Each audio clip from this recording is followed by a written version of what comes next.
ದಿನಾಲೂ ಒಂದೇ ರೀತಿಯ ಚಿಕನ್ ಕರಿ ತಿಂದು ನಿಮಗೆ ಬೇಜಾರಾಗಿದ್ರೆ ಈ ವಿಡಿಯೋ ನಿಮಗಾಗಿ. ಹೆಲೋ ವೀಕ್ಷಕರೇ, ವೆಲ್ಕಮ್ ಟು ರುಚಿತಾ ಸ್ವಯಂ ಪಾಕ.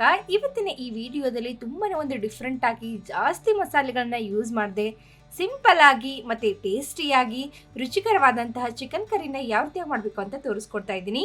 ಚಪಾತಿ ಜೊತೆಗಾಗಲಿ, ರೊಟ್ಟಿ ಜೊತೆಗಾಗಲಿ ಅಥವಾ ಬಿಸಿ ಬಿಸಿ ಅನ್ನದ ಜೊತೆಗೂ ಸಹ ತುಂಬ ಚೆನ್ನಾಗಿ ಹೊಂದ್ಕೊಳ್ಳುವ ಈ ಚಿಕನ್ ಕರಿನ ಯಾವ ರೀತಿಯಾಗಿ ಮಾಡಬೇಕು ಅಂತ ನೋಡ್ಕೊಂಡು ಬರೋಣ ಬನ್ನಿ. ಈ ರೆಸಿಪಿಗೆ ಬೇಕಾಗಿರೋ ಮೇನ್ ಇಂಗ್ರೀಡಿಯೆಂಟ್ ಅಂದರೆ ಚಿಕನ್. ನಾನಿಲ್ಲಿ 500 ಗ್ರಾಮ್ನಷ್ಟು ಚಿಕನ್ನ ನೀಟಾಗಿ ವಾಶ್ ಮಾಡಿ ಇಟ್ಕೊಳ್ತಾ ಇದ್ದೀನಿ. ಇದನ್ನು ಮ್ಯಾರಿನೇಟ್ ಮಾಡಲಿಕ್ಕೆ ನಮಗೆ ಒಂದು ಪೇಸ್ಟ್ ಬೇಕಾಗುತ್ತೆ. ಅದರಲ್ಲಿ ನಾನು ನೋಡಿ ಶುಂಠಿ, ಬೆಳ್ಳುಳ್ಳಿ ಮತ್ತು ಗ್ರೀನ್ ಚಿಲ್ಲಿನ ಸೇರಿಸ್ಕೊಂಡು ನೀಟಾಗಿ ಪೇಸ್ಟ್ ಮಾಡಿ ಇದರಲ್ಲಿ ಸೇರಿಸ್ಕೊಳ್ತಾ ಇದ್ದೀನಿ. ಇವಾಗ ಅರ್ಧ ಚಮಚದಷ್ಟು ಅರಿಶಿನ ಮತ್ತು ಅದರ ಜೊತೆಗೇನೆ ಅರ್ಧ ಚಮಚದಷ್ಟು ಕಲ್ಲುಪ್ಪನ್ನ ಸೇರಿಸ್ಕೊಳ್ತಾ ಇದ್ದೀನಿ. ಇವಾಗ ಸೇರಿಸ್ಕೊಂಡಿರುವಂಥ ಎಲ್ಲ ಪದಾರ್ಥಗಳನ್ನ ನೋಡಿ ಚಿಕನ್ ಜೊತೆ ಚೆನ್ನಾಗಿ ಹೊಂದಿಕೊಳ್ಳುವ ಹಾಗೆ ನೀಟಾಗಿ ಮಿಕ್ಸ್ ಮಾಡ್ಕೊಳ್ಬೇಕಾಗುತ್ತೆ. ನಾವು ಎಷ್ಟು ನೀಟಾಗಿ ಮಿಕ್ಸ್ ಮಾಡ್ಕೊಳ್ತೀವೋ ಚಿಕನ್ ಅಷ್ಟು ಚೆನ್ನಾಗಿ ಮ್ಯಾರಿನೇಟ್ ಆಗಿ ರೆಡಿ ಆಗುತ್ತೆ. ಇವಾಗ ನೋಡಿ ಇದನ್ನ ಒಂದು ಅರ್ಧ ಗಂಟೆಗಳ ಕಾಲ ಮ್ಯಾರಿನೇಟ್ ಆಗಲಿಕ್ಕೆ ಬದಿಗಿಡೋಣ. ಇವಾಗ ಒಂದು ಕಡಾಯಿಯಲ್ಲಿ ನಾನು ಒಂದು ಸ್ವಲ್ಪ ಎಣ್ಣೆನ ಬಿಸಿ ಮಾಡಿಕೊಂಡು ಅದರಲ್ಲಿ ನೋಡಿ ನಾನು ಒಂದು ಮಸಾಲೆಗಾಗಿ ಮೊದಲಿಗೆ ಒಂದು ಸ್ವಲ್ಪ ಕೊಬ್ಬರಿ ಮತ್ತು ಈರುಳ್ಳಿನ ಫ್ರೈ ಮಾಡ್ಕೊಳ್ತಾ ಇದ್ದೀನಿ. ಸೊ ಅದಕ್ಕಾಗಿ ನಾನಿಲ್ಲಿ ಮೊದಲಿಗೆ ಒಂದು ಮಧ್ಯಮ ಗಾತ್ರದ ಈರುಳ್ಳಿನ ಈ ಥರ ಉದ್ದುದ್ದಾಗಿ ಕಟ್ ಮಾಡಿ ಸೇರಿಸ್ಕೊಳ್ತಾ ಇದ್ದೀನಿ. ನೋಡಿ, ಈ ಒಂದು ಚಿಕನ್ ಗ್ರೇವಿಗೆ ನಾನು ಎಕ್ಸ್ಟ್ರಾ ಯಾವುದೇ ರೀತಿಯ ಗರಂ ಮಸಾಲನ ಯೂಸ್ ಮಾಡ್ತಾ ಇಲ್ಲ. ಜಸ್ಟ್ ಸಿಂಪಲ್ ಆಗಿ ಈರುಳ್ಳಿ ಮತ್ತು ಕೊಬ್ಬರಿಯನ್ನು ಸೇರಿಸ್ಕೊಂಡ್ಬಿಟ್ಟು ಒಂದು ಮಸಾಲೆನ ರೆಡಿ ಮಾಡ್ಕೊಳ್ತಾ ಇದ್ದೀನಿ. ಇವಾಗ ನೋಡಿ ಈರುಳ್ಳಿ ಈ ಥರ ಚೆನ್ನಾಗಿ ಗೋಲ್ಡನ್ ಬ್ರೌನ್ ಆಗೋವರೆಗೆ ನಾವು ಫ್ರೈ ಮಾಡ್ಕೊಳ್ಬೇಕಾಗತ್ತೆ. ಈರುಳ್ಳಿ ನೋಡಿ ಹಸಿ ಬಿಸಿಯಾಗಿ ಹೊಡಿಬಾರ್ದು, ಮತ್ತೆ ಚೆನ್ನಾಗಿ ಗೋಲ್ಡನ್ ಬ್ರೌನ್ ಆಗೋವರೆಗೆ ಫ್ರೈ ಮಾಡ್ಕೊಳ್ಬೇಕಾಗತ್ತೆ. ಇವಾಗ ಇದೇ ಒಂದು ಈರುಳ್ಳಿಯಲ್ಲಿ ನಾನು ಒಂದು ಚಿಕ್ಕ ಗಾತ್ರದ ಬಟಲ್ನಷ್ಟು ತುರಿದಿಟ್ಕೊಂಡಿರುವಂಥ ಹಸಿ ಕೊಬ್ಬರಿನ ಸೇರಿಸ್ಕೊಳ್ತಾ ಇದ್ದೀನಿ. ನಿಮ್ಮ ಹತ್ರ ಹಸಿ ಕೊಬ್ಬರಿ ಅವೈಲೇಬಲ್ ಇಲ್ಲ ಅಂತ ಅನ್ನೋದಾದರೆ ನೀವು ಒಣ ಕೊಬ್ಬರಿನೂ ಸಹ ಯೂಸ್ ಮಾಡ್ಕೊಳ್ಬೋದು, ಯಾವುದೇ ತೊಂದರೆ ಇಲ್ಲ. ಈ ಹಸಿ ಕೊಬ್ಬರಿಯನ್ನು ಸಹ ನೋಡಿ ಈ ಥರ ನೀಟಾಗಿ ಗೋಲ್ಡನ್ ಬ್ರೌನ್ ಆಗುವವರೆಗೆ ಫ್ರೈ ಮಾಡ್ಕೊಳ್ಬೇಕಾಗುತ್ತೆ. ನೀವು ಒಣ ಕೊಬ್ಬರಿ ತೊಗೊಂಡ್ರು ಸಹ ಇದೇ ರೀತಿ ಫ್ರೈ ಮಾಡ್ಕೊಳ್ಬೇಕಾಗುತ್ತೆ. ಇವಾಗ ನೋಡಿ ಫ್ರೈ ಮಾಡಿಕೊಂಡಿರುವಂಥ ಈರುಳ್ಳಿ ಮತ್ತು ಕೊಬ್ಬರಿಯ ಮಿಶ್ರಣವನ್ನು ನಾನು ಬದೆಗೆ ತೆಗೆದು ಇಟ್ಕೊಳ್ತಾ ಇದ್ದೀನಿ. ಈ ಮಿಶ್ರಣ ನೋಡಿ ಚೆನ್ನಾಗಿ ತಣ್ಣಗಾದ ಮೇಲೆ ಮಿಕ್ಸಿ ಜಾರ್ನಲ್ಲಿ ಸೇರಿಸ್ಕೊಂಡ್ಬಿಟ್ಟು ನುಣ್ಣಗೆ ರುಬ್ಕೊಳ್ಬೇಕಾಗುತ್ತೆ. ನೀಟಾಗಿ ಫೈನ್ ಆಗಿ ಪೇಸ್ಟ್ ಆಗಬೇಕು, ಅಂದರೆ ನೋಡಿ ಚಿಕನ್ ಕರಿ ತುಂಬ ಚೆನ್ನಾಗಿ ಬರುತ್ತೆ. ಇವಾಗ ನೋಡಿ ನಾನು ರುಬ್ಬಿ ನಿಮಗೆ ತೋರಿಸ್ತಾ ಇದ್ದೀನಿ. ಈ ಥರ ನೀಟಾಗಿ ಫೈನ್ ಆಗಿ ಪೇಸ್ಟ್ ಆಗಬೇಕು. ಇವಾಗ ನೋಡಿ ಇದೇ ಕಡಾಯಿಯಲ್ಲಿ ಒಂದು 5 ರಿಂದ 6 ದೊಡ್ಡ ಚಮಚದಷ್ಟು ಎಣ್ಣೆನ ಸೇರಿಸ್ಕೊಳ್ತಾ ಇದ್ದೀನಿ. ಎಣ್ಣೆ ಚೆನ್ನಾಗಿ ಬಿಸಿ ಆದಮೇಲೆ ನಾನು ಇದರಲ್ಲಿ ಒಂದು ದೊಡ್ಡ ಗಾತ್ರದ ಈರುಳ್ಳಿನ ಈ ಥರ ಚಿಕ್ಕದಾಗಿ ಕಟ್ ಮಾಡಿ ಸೇರಿಸ್ಕೊಳ್ತಾ ಇದ್ದೀನಿ. ಈ ಈರುಳ್ಳಿಯ ಹಸಿ ವಾಸನೆ ಹೋಗಿ ಎಣ್ಣೆಯಲ್ಲಿ ಚೆನ್ನಾಗಿ ಬಾಡೋವರೆಗೆ ಇದನ್ನು ನಾವು ಎಣ್ಣೆಯಲ್ಲಿ ಫ್ರೈ ಮಾಡಬೇಕಾಗುತ್ತೆ.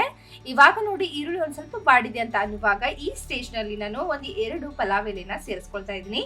ಪಲಾವ್ ಎಲೆ ನೋಡಿ ಕಂಪ್ಲೀಟ್ಲಿ ಆಪ್ಷನಲ್. ನಾನು ಚಿಕನ್ ಕರಿಲಿ ಪ್ರಿಫರ್ ಮಾಡ್ತೀನಿ, ಬೇಕಾದರೆ ಸೇರಿಸಿ, ಇಲ್ಲಾಂದ್ರೆ ನೀವು ಸ್ಕಿಪ್ ಮಾಡ್ಕೊಳ್ಬಹುದು. ಪಲಾವ್ ಎಲೆಯನ್ನು ಈರುಳ್ಳಿ ಜೊತೆ ಚೆನ್ನಾಗಿ ಫ್ರೈ ಮಾಡ್ಕೊಂಡ್ಮೇಲೆ ನಾನು ಇದರಲ್ಲಿ ಒಂದು ಮಧ್ಯಮ ಗಾತ್ರದ ಟೊಮ್ಯಾಟೋನ ಸೇರಿಸ್ಕೊಳ್ತಾ ಇದ್ದೀನಿ. ಇದು ಸಹ ಕಂಪ್ಲೀಟ್ಲಿ ಆಪ್ಷನಲ್, ನಿಮ್ಗೆ ಬೇಕಾದರೆ ಸೇರಿಸ್ಕೊಳ್ಬಹುದು, ಆದರೆ ನೋಡಿ ಸೇರಿಸಿದ್ರೆ ತುಂಬಾ ಚೆನ್ನಾಗಿ ರುಚಿ ಕೊಡುತ್ತೆ. ಸೊ ಅದಕ್ಕಾಗಿ ಚೆನ್ನಾಗಿ ಹಣ್ಣಾಗಿರೋ ಟೊಮ್ಯಾಟೊ ಇದ್ದರೆ ತುಂಬಾ ಒಳ್ಳೆಯದು. ಟೊಮ್ಯಾಟೊ ಚೆನ್ನಾಗಿ ಬಾಡಿದ ಮೇಲೆ ಈ ಸ್ಟೇಜ್ನಲ್ಲಿ ನಾನು ಮನೆಯಲ್ಲಿ ರೆಡಿ ಮಾಡಿ ಇಟ್ಕೊಂಡಿರುವಂತಹ ಮಸಾಲೆ ಖಾರನ ಸೇರಿಸ್ಕೊಳ್ತಾ ಇದ್ದೀನಿ. ಇದು ನೋಡಿ ನಮ್ಮ ಉತ್ತರ ಕರ್ನಾಟಕದಲ್ಲಿ ಜಾಸ್ತಿ ಸಿಗುವಂತಹ ಮಸಾಲೆ ಖಾರ. ನಿಮ್ಮ ಹತ್ರ ಅವೈಲೇಬಲ್ ಇಲ್ಲ ಅಂತ ಅನ್ನೋದಾದರೆ ನೀವು ಅಚ್ಚ ಖಾರದ ಪುಡಿನ ಸಹ ಯೂಸ್ ಮಾಡ್ಕೊಳ್ಬಹುದು. ರುಚಿಗೆ ತಕ್ಕಷ್ಟು ಖಾರದ ಪುಡಿನ ಸೇರಿಸ್ಕೊಂಡ್ಮೇಲೆ 2 ಚಮಚದಷ್ಟು ನಾನು ಗರಂ ಮಸಾಲನ ಸೇರಿಸ್ಕೊಳ್ತಾ ಇದ್ದೀನಿ. ಇವಾಗ ಈ ಸೇರಿಸ್ಕೊಂಡಿರುವಂಥ ಎಲ್ಲ ಮಸಾಲೆಗಳನ್ನು ನೋಡಿ ಎಣ್ಣೆಯಲ್ಲಿ ಚೆನ್ನಾಗಿ ಒಂದು ಹಸಿ ವಾಸನೆ ಹೋಗುವವರೆಗೆ ಮತ್ತು ಚೆನ್ನಾಗಿ ಎಣ್ಣೆ ಬಿಟ್ಕೊಳ್ಳುವವರೆಗೆ ಫ್ರೈ ಮಾಡ್ಕೊಳ್ಬೇಕಾಗತ್ತೆ. ಇಲ್ಲಾಂದರೆ ಹಸಿ ಬಿಸಿ ಅದೇ ಥರ ಉಳಿದ್ಬಿಟ್ರೆ ಮತ್ತು ಚಿಕನ್ ಕರಿ ಅಷ್ಟು ಚೆನ್ನಾಗಿ ಬರಲ್ಲ. ಸೊ ಎಣ್ಣೆಯಲ್ಲಿ ಚೆನ್ನಾಗಿ ಫ್ರೈ ಮಾಡ್ಕೊಳ್ಳೋದು ತುಂಬಾ ಇಂಪಾರ್ಟೆಂಟ್ ಸ್ಟೆಪ್ ಅಂತಲೇ ಹೇಳ್ಬೋದು. ಇವಾಗ ನೋಡಿ ಎಣ್ಣೆಯಲ್ಲಿ ಚೆನ್ನಾಗಿ ಫ್ರೈ ಮಾಡ್ಕೊಂಡ್ಮೇಲೆ ನಾನು ಇದರಲ್ಲಿ ಮ್ಯಾರಿನೇಟ್ ಮಾಡಿಟ್ಕೊಂಡಿರುವಂಥ ಚಿಕನ್ನ ಸೇರಿಸ್ಕೊಳ್ತಾ ಇದ್ದೀನಿ. ನಾನು ನೋಡಿ ವೀಕ್ಷಕರ, ಇಲ್ಲಿ ಒಗ್ಗರಣೆಯಲ್ಲಿ ಅರಿಶಿನ ಪುಡಿ ಮತ್ತು ಉಪ್ಪನ್ನ ಸೇರಿಸಿಲ್ಲ. ಯಾಕಂತಂದರೆ ಈಗಾಗಲೇ ನಾನು ಚಿಕನ್ನಲ್ಲಿ ಒಂದು ಸ್ವಲ್ಪ ಅರಿಶಿನ ಮತ್ತು ಉಪ್ಪನ್ನ ಸೇರಿಸ್ಕೊಂಡಿದ್ದೀನಿ. ಸೊ ಅದಕ್ಕಾಗಿ ಒಗ್ಗರಣೆಯಲ್ಲಿ ಸೇರಿಸುವ ಅವಶ್ಯಕತೆ ಏನಿಲ್ಲ. ಇವಾಗ ಮ್ಯಾರಿನೇಟ್ ಆಗಿರುವಂಥ ಚಿಕನ್ ಸೇರಿಸ್ಕೊಂಡ್ಮೇಲೆ ನೋಡಿ ನೀಟಾಗಿ ಇದನ್ನು ನಾನು ಮಿಕ್ಸ್ ಮಾಡ್ಕೊಳ್ತಾ ಇದ್ದೀನಿ. ಲೋ ಫ್ಲೇಮ್ನಲ್ಲಿಟ್ಟು ಈ ಥರ ನೀಟಾಗಿ ಮಿಕ್ಸ್ ಮಾಡ್ಕೋಬೇಕಾಗುತ್ತೆ. ಯಾಕಂತಂದರೆ ಹೈ ಫ್ಲೇಮ್ನಲ್ಲಿಟ್ಟರೆ ತಳ ಬೇಗ ಹಿಡಿದು ಮತ್ತೆ ಸೀದೋಗ್ಬಿಡುತ್ತೆ. ಸೊ ಅದಕ್ಕಾಗಿ ಲೋ ಫ್ಲೇಮ್ನಲ್ಲಿ ಇದನ್ನು ನೀಟಾಗಿ ಮಿಕ್ಸ್ ಮಾಡ್ಕೊಳ್ಬೇಕಾಗುತ್ತೆ. ನೋಡಿ ಈ ಥರ ಇವಾಗ ನೀಟಾಗಿ ಮಿಕ್ಸ್ ಮಾಡ್ಕೊಂಡಾಗಿದೆ. ಇವಾಗ ಇದನ್ನು ಒಂದು 2 ನಿಮಿಷಗಳ ಕಾಲ ನಾನು ಮಂದ ಉರಿಯಲ್ಲಿ ನೋಡಿ ಇದೇ ರೀತಿ ಬೇಯಿಸ್ಕೊಳ್ತಾ ಇದ್ದೀನಿ. ಇದರಲ್ಲಿ ಯಾವುದೇ ರೀತಿಯ ನೀರನ್ನಾಗಲಿ ಏನನ್ನೂ ಸೇರಿಸ್ಕೊಳ್ತಾ ಇಲ್ಲ. 1 ರಿಂದ 3 ನಿಮಿಷಗಳ ಕಾಲ ಮಂದ ಉರಿಯಲ್ಲಿ ಇದನ್ನು ಬೇಯಿಸ್ಕೊಂಡ್ಮೇಲೆ ವೀಕ್ಷಕರು ನೀವು ನೋಡ್ತಾ ಇರ್ಬೋದು ಎಷ್ಟು ಚೆನ್ನಾಗಿ ಇದು ಕಡೆಗಳಿಂದ ನೀರು ಬಿಟ್ಕೊಳ್ತಾ ಇದೆ ಅಂತ. ಉಪ್ಪನ್ನು ಸೇರಿಸಿದೀವಲ್ಲ, ಸೊ ಅದಕ್ಕಾಗಿ ಚಿಕನ್ ಮತ್ತು ಆ ಒಂದು ಉಪ್ಪಿನ ಒಂದು ಅಂಶದಿಂದಾಗಿ ಇದಕ್ಕೆ ಚೆನ್ನಾಗಿ ನೀರು ಬಿಟ್ಕೊಳ್ಳುತ್ತೆ. ಸೊ ಅದಕ್ಕಾಗಿ ನೋಡಿ ನಾವು ಮೊದಲಿಗೆನೇ ಇದಕ್ಕೆ ನೀರು ಸೇರಿಸಬಾರ್ದು. ಇದೇ ರೀತಿ ಹಬೆಯಲ್ಲಿ ಬೇಯಿಸ್ಕೊಂಡ್ರೆ ನೋಡಿ ಚಿಕನ್ ತುಂಬಾ ಒಂದು ರುಚಿಯಾಗಿ ಬರುತ್ತೆ. ಒಂದು 3-4 ನಿಮಿಷಗಳ ಕಾಲ ಇದನ್ನು ಚೆನ್ನಾಗಿ ಬೇಯಿಸ್ಕೊಂಡ್ಮೇಲೆ ನಾನು ಇದರಲ್ಲಿ ಒಂದು ಚಿಕ್ಕ ಗ್ಲಾಸ್ನಷ್ಟು ಚೆನ್ನಾಗಿ ಬಿಸಿಯಾಗಿರುವಂಥ ನೀರನ್ನು ಸೇರಿಸ್ಕೊಳ್ತಾ ಇದ್ದೀನಿ. ಯಾವುದೇ ಅಡುಗೆಯಲ್ಲಿ ನೀರನ್ನು ಸೇರಿಸುವುದು ಅಂತ ಬಂದಾಗ ನೋಡಿ ಚೆನ್ನಾಗಿ ಬಿಸಿಯಾಗಿರುವಂತಹ ನೀರನ್ನು ಸೇರಿಸಿ, ಇದರಿಂದ ನೋಡಿ ಟೇಸ್ಟ್ ಚೆನ್ನಾಗಿ ಬ್ಯಾಲೆನ್ಸ್ ಆಗಿರುತ್ತೆ. ಇವಾಗ ಮತ್ತೆ ಇದನ್ನು ಒಂದು 5 ನಿಮಿಷಗಳ ಕಾಲ ಮಂದ ಉರಿಯಲ್ಲಿ ನಾನು ಬೇಯಿಸ್ಕೊಳ್ತಾ ಇದ್ದೀನಿ. ನೀವು ನೋಡ್ತಾ ಇರ್ಬೋದು ಎಷ್ಟು ಚೆನ್ನಾಗಿ ಇದು ಬೇಯ್ತಾ ಬಂತು ಅಂತ. ನೋಡಿ ಬಿಸಿನೀರನ್ನು ಸೇರಿಸೋದ್ರಿಂದ ಫುಡ್ ಅಂದರೆ ನಾವು ಏನು ಕುಕ್ ಮಾಡ್ತಾ ಇದ್ದೀವಿ ಅದು ಬೇಗ ಬೇಯುತ್ತೆ. ಅದರ ಜೊತೆಗೆ ಟೇಸ್ಟ್ ಸಹ ತುಂಬಾ ಚೆನ್ನಾಗಿ ಮೇಂಟೈನ್ ಆಗುತ್ತೆ. ಸೊ ಅದಕ್ಕಾಗಿ ಯಾವುದೇ ಒಂದು ಅಡುಗೆಗೆ ನೋಡಿ ಬಿಸಿನೀರನ್ನೇ ಪ್ರಿಫರ್ ಮಾಡಿ. ನೋಡ್ತಾ ಇದ್ದೀರಲ್ಲ ವೀಕ್ಷಕರೇ ಎಷ್ಟು ಚೆನ್ನಾಗಿ ಎಣ್ಣೆ ಬಿಟ್ಕೊಳ್ತಾ ಇದೆ ಅಂತ.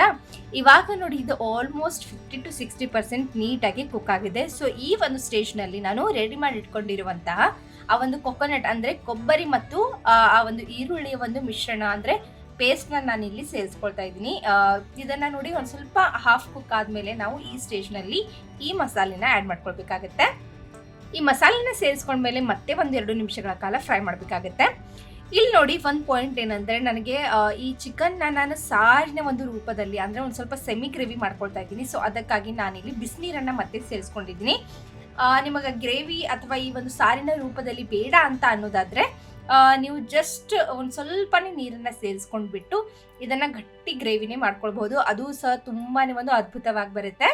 ಇವಾಗ ನೋಡಿ ಮತ್ತೆ ಒಂದು ಗ್ಲಾಸ್ನಷ್ಟು ಬಿಸಿನೀರನ್ನ ಸೇರಿಸ್ಕೊಂಡ್ಮೇಲೆ 10 ನಿಮಿಷಗಳ ಕಾಲ ಮಂದ ಉರಿಯಲ್ಲಿ ಇದನ್ನು ಚೆನ್ನಾಗಿ ಬೇಯಿಸಿಟ್ಕೊಳ್ತಾ ಇದ್ದೀನಿ.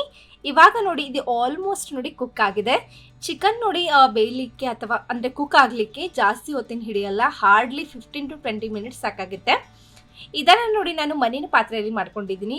ನಾನ್ ವೆಜ್ ನೋಡಿ ಮಣ್ಣಿನ ಪಾತ್ರೆಯಲ್ಲಿ ಮಾಡಿದರೆ ತುಂಬಾ ಒಂದು ಚೆನ್ನಾಗಿ ಟೇಸ್ಟ್ ಕೊಡುತ್ತೆ. ಇವಾಗ ಕೊನೆಯದಾಗಿ ಒಂದು ಸ್ವಲ್ಪ ಕೊತ್ತಂಬರಿ ಸೊಪ್ಪನ್ನು ಸೇರಿಸಿ ಗಾರ್ನಿಷಿಂಗ್ ಮಾಡಿದರೆ ಆಯಿತು.